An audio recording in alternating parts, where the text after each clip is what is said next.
YouTube স্টুডিওর মধ্যে কিছু গুরুত্বপূর্ণ সেটিংস আছে, আর সেই সেটিংসগুলোকে তুমি যদি অন অফ করতে ভুলভাল করে ফেলো তাহলে তোমার ইউটিউবের মধ্যে তুমি যে ভিডিওগুলো আপলোড করবে সেই ভিডিওগুলোর মধ্যে কোনোদিনও ভিউজ আসবে না। তুমি দেখতে পাচ্ছ আমার এই ইউটিউব চ্যানেলটার মধ্যে কতগুলো সাবস্ক্রাইবার, 178টা মাত্র সাবস্ক্রাইবার, কিন্তু এই চ্যানেলের মধ্যে ভিউজ কেমন আসছে 312টা, 2.7K। তারপরে তুমি দেখতে পাচ্ছ 115টা, মানে কি সাবস্ক্রাইবারের তুলনায় ভিউজ কিন্তু বেশি আসছে। হ্যাঁ, এই ভিডিওটার মধ্যে একটু কম ভিউজ এসে গেছিলো, কিন্তু সাবস্ক্রাইবার তুলনায় কিন্তু ভিউজ বেশি আসছে। কিসের জন্য আসছে? কারণ আমি ইউটিউব স্টুডিওর মধ্যে কিছু গুরুত্বপূর্ণ সেটিংস অন করে রেখেছি, সেই কারণে আসছে। এবার কোন সেটিংসগুলো কিভাবে অন করবে সেটাই তুমি এবার জানবে এই ভিডিওর মধ্যে, সুতরাং ভিডিওটাকে পুরোটাই দেখতে থাকো মনোযোগ সহকারে। তো প্রথম কথা, আমাকে কি করতে হবে, আমি যে ভিডিওটার মধ্যে যে বেশি ভিউজ আছে সেই ভিডিওটার মধ্যে আমি এখানে সিম্পলি ক্লিক করে দেবো। ক্লিক করে দেওয়ার পর এবার দেখো কি করতে হবে, এডিট অপশনটার মধ্যে সিম্পলি চলে যাবে। এডিট অপশনটা যাওয়ার পর তুমি এখানে ভিডিও টাইটেল দেখতে পাচ্ছ, ডেসক্রিপশন দেখতে পাচ্ছ। তো এই কাজগুলো কিন্তু সব কিন্তু একটা এসইওর কাজ। এবার একটা সঠিক ইউটিউব ভিডিও, মানে বড় ভিডিও কিভাবে এসইও করে তুমি যদি আমার তরফ থেকে জানতে চাও তাহলে অবশ্যই কমেন্ট বক্সে কমেন্ট করে দেবে। তো এবার দেখতে পাচ্ছ এখানে তুমি দেখতে পাচ্ছ ভিজিবিলিটি অপশনটা দেখতে পাচ্ছ। এই ভিজিবিলিটি অপশনটা অবশ্যই পাবলিক থাকতে হবে, নাহলে তোমার ভিডিওর মধ্যে কোনোদিনও ভিউজ আসবে না, কারণ ভিডিও দর্শক দেখতেই পাবে না। তারপরে তুমি অপশন দেখতে পাচ্ছ অডিয়েন্স। হ্যাঁ, এই অডিয়েন্স অপশনটার মধ্যে অনেক সবাই ভুলভাল করে রাখে, আর অডিয়েন্স অপশনটার মধ্যে যদি তুমি ভুলভাল করে রাখো তাহলে তোমার ভিডিওর মধ্যে জীবনে কোনোদিনও ভিউজ আসবে না। অডিয়েন্স অপশনটার মধ্যে তার জন্য তোমাকে সিম্পলি ক্লিক করে দিতে হবে। ক্লিক করে দেওয়ার পর এখানে তুমি উপরে অপশনটা দেখতে পাবে নো, উপরে একটা অপশন থাকবে ইয়েস, তারপরে অপশনটা দেখতে পাবে নো। তো তোমাকে এখানে সব সময় কিন্তু নো অপশনটার মধ্যে ক্লিক করে রাখতে হবে। এবার নো অপশনটা ক্লিক করে রাখলে কি হবে, নো অপশনটা ক্লিক করে রাখার মানে হলো যে তোমার এই ইউটিউব ভিডিওটা বাচ্চাদের জন্য নয়, এটা সব দর্শকের জন্যই এই ভিডিওটা, বুঝতে পারলে। তারপরেই একটা অপশন আছে এজ রেস্ট্রিকশন, ঠিক আছে, এজ রেস্ট্রিকশন অপশনটার মধ্যে ক্লিক করবে। ক্লিক করার পর এই অপশনটাকেও তোমাকে নো করে রাখতে হবে। ইয়েস করে রাখলে তোমার ভিডিওর মধ্যে ভিউজ আসবে না, তোমার চ্যানেল মনিটাইজও হবে না, ঠিক আছে। তারপরে এখানে সিম্পলি ব্যাক করে দেবে। ব্যাক করে দেওয়ার পর মোর অপশনটার মধ্যে চলে আসবে। মোর অপশনটার মধ্যে তুমি প্রথমেই অপশন দেখতে পাবে ট্যাগের, মানে তোমার ভিডিওর জন্য এখানে ট্যাগ লিখে নিতে হবে। ট্যাগ লিখে নেওয়ার পর তারপরে অপশন দেখতে পাবে ক্যাটাগরি। এটাই হচ্ছে সব থেকে বড় গুরুত্বপূর্ণ অপশন। ক্যাটাগরি অপশনটার মধ্যে তুমি সিম্পলি ক্লিক করে দেবে।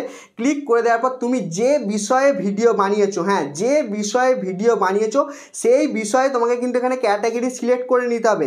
মানে আমি কথাই বলছি, তুমি যদি কমেডি ভিডিও বানাও তাহলে তুমি এখানে কমেডি ক্যাটাগরি সিলেক্ট করবে। তুমি যদি গেমিং ভিডিও বানাও তাহলে তুমি এখানে গেমিং ক্যাটাগরি সিলেক্ট করবে। আমি কথাই বলছি, তুমি যদি গেমিং ভিডিও বানিয়ে থাকো আর তুমি এখানে ক্যাটাগরি সিলেক্ট করে রেখেছো কমেডি, তাহলে ইউটিউব ভাববে যে এটা একটা কমেডি ভিডিও, তাহলে সে হাসির যারা ভিডিও দেখতে পছন্দ করে সেই সব দর্শকের কাছে তোমার ভিডিওটা তুলে ধরবে, আর তোমার ভিডিওর মধ্যে কোনোদিনও ভিউজ আসবে না। সেই কারণে তুমি যদি গেমিং ভিডিও বানাও তাহলে গেমিং করে রাখবে, কমেডি ভিডিও বানালে কমেডি ভিডিও করে রাখবে। এবার কোন চ্যানেলে কোন ক্যাটাগরিটা হয় সেই বিষয়ে তুমি যদি ভিডিও চাও তাহলে অবশ্যই কমেন্ট বক্সে কমেন্ট করবে। এবার তুমি তোমার যেটা ক্যাটাগরি থাকবে তুমি সেটা এখানে সিলেক্ট করে নেবে। সিলেক্ট করে নেওয়ার পর তারপরে তুমি দেখতে পাচ্ছ যে কমেন্ট সবসময় এখানে অন করে রাখবে। তোমার ভিডিওর মধ্যে কমেন্ট কোনোদিনও অফ করে রাখবে না। কমেন্ট অন করে রাখলে তোমার ভিডিওর এঙ্গেজমেন্ট বাড়বে। দর্শক যত তোমার ভিডিওর মধ্যে কমেন্ট করবে তোমার তো ভিডিওর মধ্যে তত এঙ্গেজমেন্ট বাড়বে, আর যত তোমার ভিডিওর মধ্যে এঙ্গেজমেন্ট বাড়বে তত তোমার ভিডিও ভাইরাল হবে, বুঝতে পারলে। তারপরে তুমি একটা অপশন দেখতে পাচ্ছ যে show how many viewers like this video. এর মানে কি তোমার ভিডিওর মধ্যে কত লাইক এসেছে সেটা কি দর্শক দেখতে পাবে। তুমি যদি চাও এটা অন করে রাখতে পারো, তুমি যদি চাও এটা অফ করে রাখতেই পারো। তো আমি বলবো এটা সবসময় অন করে রাখতে, দর্শকের দেখা দরকার কতগুলো ভিডিওর মধ্যে লাইক এসছে, কতগুলো ভিডিওটার মধ্যে কমেন্ট এসছে, বুঝতে পারলে। তারপরেই একটা অপশন আছে স্ট্যান্ডার্ড ইউটিউব লাইসেন্স।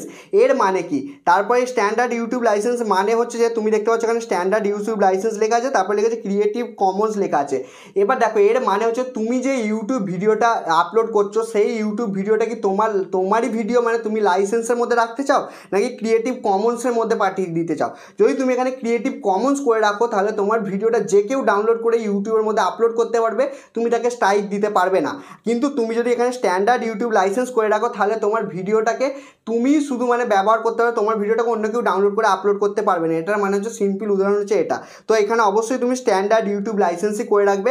তারপরে তুমি একটা অপশন দিতে হবে অ্যালাউ ইমবিডিংয়ের একটা অপশন দিতে হবে। অ্যালাউ ইমবিডিং অপশনটা সবসময় অন করে রাখবে। অন করে রাখলে কী হবে, তোমার ভিডিওটা গুগলের মধ্যে সার্চ হয়ে দেখা হবে, বুঝতে পারলে।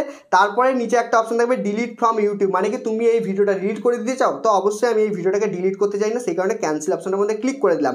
তো এটাই ছিল কিন্তু ইউটিউব স্টুডিওর মধ্যে কিছু গুরুত্বপূর্ণ সেটিংস, যে সেটিংসগুলো তোমাকে ভিডিও আপলোড করে দেওয়ার পরে করতে হবে, বুঝতে পারলে। এই সেটিংসগুলো করলেই তুমি ভিডিওর মধ্যে ভিউজের তফাৎ দেখতে পাবে। আর যদি তোমার আজকের এই ভিডিওটা কিছু কাজে লেগে থাকে বা ভালো লেগে থাকে তাহলে এই চ্যানেলটাকে সাবস্ক্রাইব সাবস্ক্রাইব করতে পারো, ভিডিওটাকে লাইক করতে পারো। দেখাবে খুবই তাড়াতাড়ি নতুন একটা ইন্টারেস্টিং ভিডিওতে। বিদায়।